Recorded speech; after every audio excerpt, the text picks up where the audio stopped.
দরজা খোলার সাথে সাথেই আমার গালে সজোরে থাপ্পড় পড়ে গেল। দরজা খুলতে এত দেরি করিস কেন? আমি ঘুমিয়ে পড়েছিলাম। আর তাছাড়া আমার শরীরটাও। চুপ কর তো, মাথা গরম করাস না, যা পানি নিয়ে আয় তাড়াতাড়ি। আমি পানি এনে ওনার সামনে রাখলাম। শাড়ির আঁচল আঙুলে নিয়ে গোটাচ্ছি। বলছিলাম কি, বেশ কয়েকদিন হলো আমার শরীরটা ভীষণ খারাপ। আমাকে একবার ডক্টরের কাছে নিয়ে যাবেন? কেন, শরীরে কি জং ধরেছে নাকি? এই তোদের মেয়ে মানুষদের এক সমস্যা, সারাদিন তো বাসাতেই থাকিস, সময়ে খাওয়া ঘুম সবই হচ্ছে, তারপরেও বলিস শরীর খারাপ। আজব। আমি সত্যি বলছি, ইদানিং আমার রাত হলেই জ্বর আসে, শরীরে অসহ্য যন্ত্রণা শুরু হয়, আর সারাদিন মাথা যন্ত্রণা হয়। উফ, তোকে বলছি না চুপ থাক। অফিস থেকে আসতে না আসতেই এই হয় সেই হয় শুরু করে দিয়েছিস। আমি যে সারাদিন এত হাড় ভাঙা পরিশ্রম করি, কই আমার তো জ্বর আসে না? যত সব আজাইরা। আমি আর কথা বাড়ালাম না, গুটি গুটি পায়ে রুম ছেড়ে চলে এলাম। আমার স্বামী কাব্যর কাছে এইগুলো কোনো রোগ না। এই তো সেদিন আমার হাতটা কতটা পুড়ে গেল, যন্ত্রণায় ছটফট করতে লাগলাম, কিন্তু ওনার কাছে এটা কোনো বড় বিষয় ছিলই না। উনি পোড়ার মলম আমাকে দিয়ে দিলেন, একবারও দেখলেন না হাতটা কতটা পুড়েছে। শুধু গম্ভীর সুরে বললেন, এই সমস্ত ছোট ছোট বিষয় নিয়ে বাচ্চাদের মতো আচরণ করবে না তৃষা, আমার অসহ্য লাগে। পারিবারিকভাবেই আমার আর কাব্যর বিয়ে হয়। আমার বাবা এক দেখাতেই কাব্যকে পছন্দ করে ফেলে। হবে নাই বা কেন, আমার বাবা তো তার পছন্দ মতো পাত্র পেয়েছেন। ছেলে বড় ব্যবসায়ী, অনেক নাম যশ আছে, সেখানে আমার পছন্দের মধ্যবিত্ত একটা বেকার ছেলের হাতে কেন তুলে দেবেন? ছোট থেকে দেখে আসছি বাবা বিলাসী লোক, সব সময় নিজের স্ট্যাটাস বজায় রাখেন। আর কাব্য মাহমুদ সব দিক থেকেই পারফেক্ট। বাবার সাথে তেমন বন্ধুত্ব নেই আমার। আমার আশেপাশে 4-5টা মেয়ে যেমন তার বাবার পরী হয় বা বড় হয়ে গেলেও আঙুল ধরে রাস্তা পার হয়, সেখানে আমি এসব কিছুই পাইনি। আমার বাবা সব সময় লাভ ক্ষতির অঙ্ক কষতেন। কাব্য মাহমুদের সাথে বিয়ে হলে উনি ওনার ব্যবসা দেখার একটা বিশ্বস্ত লোক পাবেন, তাতে মেয়ে খুশি থাকুক বা না থাকুক। অথচ আমার বাবা চাইলেই ওই মধ্যবিত্ত বেকার ছেলেটাকে একটা চাকরি দিতে পারতেন, কিন্তু না, ওনার কাছে স্ট্যাটাস বজায় রাখাটা মাস্ট। এখানে আমার মা ছিলেন নীরব দর্শক। শুধু মা কেন, আমার দাদি ফুপু সবাই বাবাকে বেশ ভয় করত। বাবার মুখের উপরে কেউ কোনো কথাই বলতে পারতো না। এই সব কিছু ছোট থেকে দেখে আসছি। আমার বিয়ের সময়ও তার কোনো ব্যতিক্রম হলো না। ভেবেছিলাম বাবার কাছে না পাওয়া ভালোবাসাগুলো স্বামীর ভালোবাসা পেয়ে পুষিয়ে নেব, কিন্তু তার হলো কই। কাব্যর সাথে আমার 6 মাস হলো বিয়ে হয়েছে, স্বামীর ভালোবাসাটা কি তাই এখনও বুঝে উঠতে পারলাম না। এটা কি ধরনের রান্না হয়েছে? এত লবণ, লবণ কি সস্তা হয়ে গেছে নাকি যে পুরোটাই ঢেলে দিয়েছিস? কাব্য খাবারের প্লেটটা আমার দিকে ছুঁড়ে মারল, তারপর আমার চুলের মুঠি টেনে ধরে অশ্রাব্য ভাষায় গালিগালাজ শুরু করলো। 2-4টে লাথি থাপ্পড়ও মারলো। অসহ্য যন্ত্রণা হলেও কিন্তু নীরবে পড়ে থেকে কান্না করা ছাড়া আমার আর কোনো উপায় নেই, কারণ এর আগেও আমি মার খেয়েছি। এই তো বিয়ের 1 মাসও হয়নি গায়ে হাত তোলা শুরু করে দিল। বসে বসে টিভি দেখছিলাম আমি। ওনাকে বিকালে চা দিতে দেরি হয়ে গিয়েছিল, ওই যে শুরু হলো। 6 মাস হতে চলল, বলতে গেলে প্রায় প্রতিদিনই মার খাই। প্রথম প্রথম মাকে ফোনে বলতাম, অনেক কান্নাকাটি করতাম। একদিন শাশুড়ি মায়ের মুখে মুখে তর্ক করেছিলাম ওনাদের মতে, কিন্তু আমি তো উচিত কথাই বলেছিলাম। তবু ওনার মনে হলো আমি শাশুড়ি মাকে অসম্মান করেছি। উঠানে পড়ে থাকা চেলা কাঠ দিয়ে আমার শরীরে আঘাত করলো কাব্য। হাত ফুলে গেল, সারা শরীর ক্ষত বিক্ষত হলো। শরীরে প্রচণ্ড জ্বর নিয়ে বাবার বাসায় চলে গেলাম। পণ করলাম মরে গেলেও আমি আর ওই লোকের সংসার করব না। কিন্তু ভাগ্যের পরিহাস, 4 দিনের মাথায় আমি আবার ফিরে এলাম ওই লোকের সংসারে। আমি বুঝতে পারলাম মেয়েদের বিয়ে হয়ে যাওয়া মানে আর বাবার বাসায় অধিকার থাকে না। আমি থাকাতে আমার মা আর বাবার মধ্যে দিনরাত অশান্তি হতো। বাবা মাকে বলতো আমাকে ঠিকভাবে মানুষ করতে পারিনি, সব দোষ পড়লো মায়ের উপরে। আমি মায়ের কষ্ট কিছুতেই সহ্য করতে পারছিলাম না। যেদিন চলে আসবো সেদিন সকালে বাবার পা ছুঁয়ে সালাম করতে গেলে বাবা পাটা সরিয়ে নেয়। গম্ভীর গলায় স্পষ্টভাবে আমাকে উদ্দেশ্য করে মাকে বললেন, তোমার মেয়েকে জানিয়ে দাও, জামাইকে ছাড়া এলে এই বাসায় দরজা ওর জন্য বন্ধ। আমি কোনো কথা বললাম না, নিঃশব্দে অশ্রুপাত করতে করতে বাসা থেকে চলে আসলাম। নিজের মনে কসম করলাম, মেরে ফেললেও আমি জীবনেও আর কখনো বাবার বাসায় পা রাখবো না। পুনরায় স্বামীর কাছে যখন ফিরে আসলাম, শাশুড়ি মা ঝাঁঝিয়ে উঠলেন, বললেন, বেশ তো দেমাগ দেখিয়ে চলে গিয়েছিলে, কি করতে আবার ফিরে এলে? আমি এই কথার পরিপ্রেক্ষিতে বলে ফেলেছিলাম, আমার নিজের বাসা, আমি যখন খুশি যেতেও পারি আবার আসতেও পারি। শাশুড়ি মা আমার কথা শুনে আর কিছুই বললেন না। আমার মা বলে, বিয়ের পর মেয়েদের কাছে স্বামীর বাসাটাই নিজের বাসা। তাই তো বলার সাহস পেলাম, কিন্তু যতটা সহজ ভেবেছিলাম তা কিন্তু নয়। রাত তখন আনুমানিক 11:30 হবে। সারা শরীরের অসহ্য যন্ত্রণায় ছটফট করছিলাম, ঘুম আসেনি চোখে। হঠাৎ আমার পিঠে বেল্টের ভারী পড়ল। আমি চিৎকার করে উঠে বসি। কাব্য আমার দিকে অগ্নি দৃষ্টিতে তাকিয়ে আছেন, পারলে আমায় চিবিয়ে খাবেন। শরীরের ক্ষতগুলো তখনও সারেনি। ওই ক্ষত শরীরটার উপরে বেশ কয়েক ঘা পড়তেই 4-5 বার চিৎকার করে উঠলাম ঠিকই, কিন্তু একটা সময় আর কিছুই মনে হলো না। 1 ঘন্টা ধরে আমাকে মারতে মারতে তিনি ক্লান্ত হয়ে আমার পাশে শুয়ে পড়লেন। আমি শরীরের ব্যথা বুঝতে পারছি না, তবে শরীরে তরল কিছু বেয়ে যাচ্ছে তা অনুভব করতে পারছি। বুঝতে পারলাম স্বামীর বাসাটাকে নিজের বাসা বলার অপরাধের দাম দিতে হলো। তারপর থেকে মুখ বুজে সহ্য করা শিখে গেছি। কাকে বলবো, কে শুনবে আমার কথা? যেখানে আমার জন্মদাত্রী বাবাই আমাকে বুঝলো না, সেখানে কে আমার কষ্ট বুঝবে?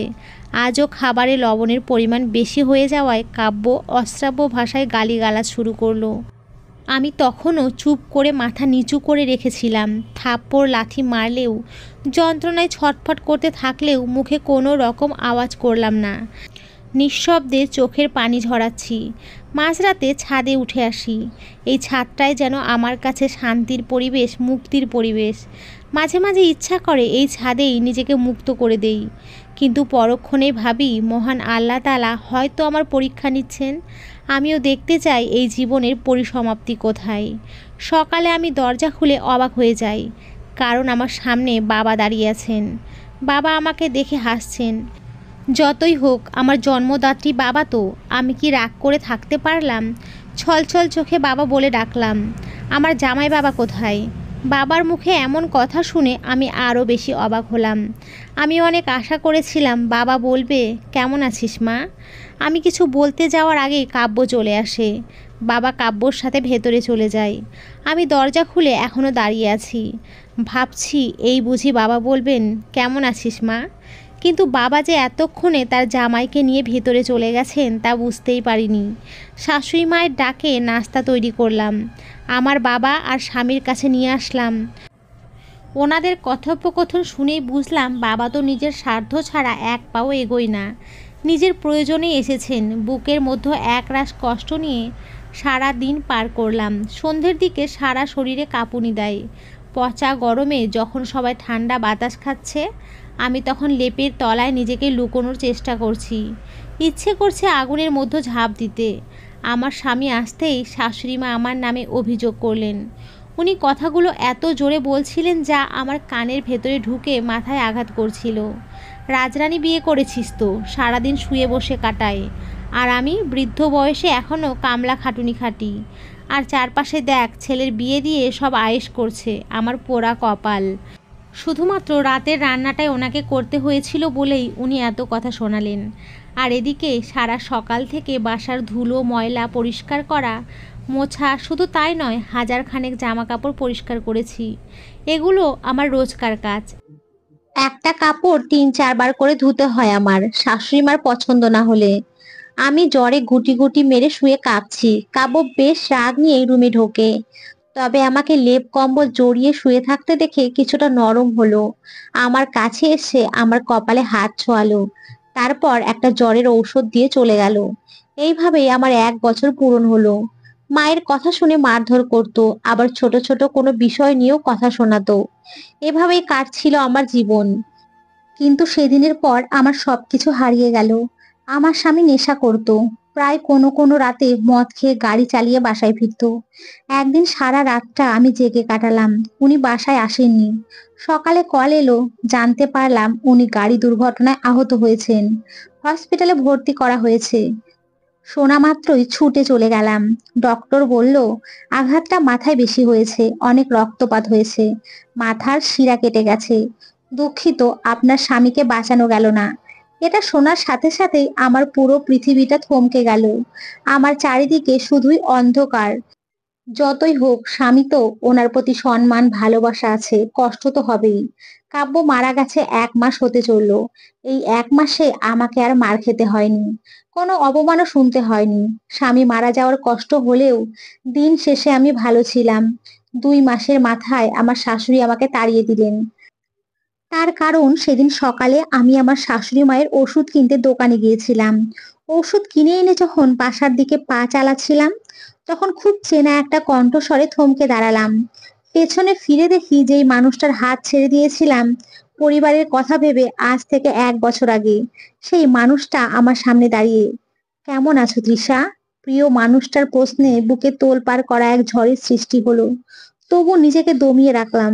এই তো বেশ আছি, মুখে হাসি টেনে কথাটা বললাম। কিন্তু আমার মনে হলো প্রিয় মানুষটা আমার উত্তর শুনে খুশি হলো না। আমি সবকিছু জানি তৃষা, তোমার স্বামী মারা গেছেন 1 মাস হলো। আমি মুখটা নিচু করে নিলাম, চোখে পানি এসে গেছে। প্রিয় মানুষটি আমার হাতটা ধরলো। জানো তৃষা, আমি এখন চাকরি করি। আমার এখন গাড়ি বাড়ি সব আছে, কোনো অভাব নেই আমার। আগে তোমাকে 10 টাকার ফুচকা খাওয়াতাম মাসে একবার, কারণ সপ্তাহে খাওয়াবার মতো আর্থিক ক্ষমতা আমার ছিল না। কিন্তু এখন আমি তোমাকে 5 তারা হোটেলে খাওয়াবার ক্ষমতা রাখি। আমি জানি না কথাগুলো কেন বলছে, তাহলে কি আমাকে অপমান করছে? আমি আমার হাতটা ছাড়িয়ে নিয়ে হাসি মুখে বলি, ও ভালো থাকবে। আমি ভালো থাকবো যদি তুমি আমার সাথে থাকো। কি বলছো তুমি এসব? আমি তোমাকে বিয়ে করতে চাই। আমি বেকার ছিলাম বলে তোমার বাবা আমার সাথে বিয়ে দেননি, কিন্তু এখন আমি চাকরি করি, আমার টাকা পয়সা সবই আছে, তোমার বাবা মেনে নেবে। চলো আমরা আবার এক হই। না, তুমি ভুল করছো, আমার বিয়ে হয়ে গেছে। স্বামী মারা গেছে বলে আমি তোমাকে বিয়ে করতে পারবো না। তুমি আমার থেকেও ভালো মেয়ে পাবে। বিয়ে করে নাও আর সুখী হও। ভালো থেকো। হাতটা ছাড়িয়ে নিয়ে চলে আসলাম। হাজার ডাকেও পিছন ফিরে আর তাকালাম না। মানুষটার মায়ায় যদি পড়ে যায় আবার। আর তাছাড়া সমাজ কি বলবে? যে ছেলেটাকে আমি বেকার বলে ছেড়ে দিয়েছিলাম, এখন সে রোজগার করে বলে তার কাছে ফিরে যাব? লোকে তো নিন্দা করবেই। পাড়ার লোক এসে শাশুড়ি মাকে আমার নামে নালিশ করলেন, কারণ রাস্তায় আমি পরপুরুষের হাত ধরে দাঁড়িয়েছিলাম। জায়গা পেলাম না স্বামীর বাসায়। আমার চরিত্রের দোষ আছে বলেই নাকি আমি ওনার ছেলেকে খেয়ে ফেলেছি। তাড়িয়ে দিলেন বাবার বাসাতেও জায়গা পেলাম না। ঘেন্না লাগছিল পৃথিবীটাকে, এই মানুষগুলোকে। রাস্তায় নেমে পড়লাম। পুরো একটা দিন রাস্তায় বসে কাটালাম। তারপরের দিন সকালে বাস স্ট্যান্ডের বেঞ্চে বসে আছি। হঠাৎ আমার সামনে একজন বয়স্ক মহিলা এসে দাঁড়ালেন। প্রথমে আমি চিনতে না পারলেও তার মুখে আমার নাম শুনে কণ্ঠস্বরটা খুব চেনা লাগলো। ভালো করে তাকিয়ে দেখি আমার স্কুলের প্রধান শিক্ষিকা।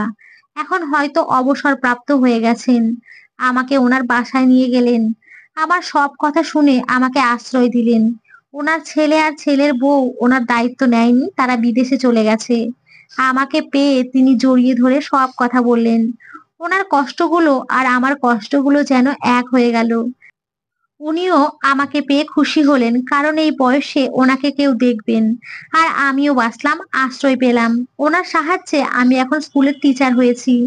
ভালোই কাটছে, যা আয় করছি তাতে বেশ ভালো মতোই চলে যাচ্ছে। আমার কষ্টের অবসান ঘটেছে।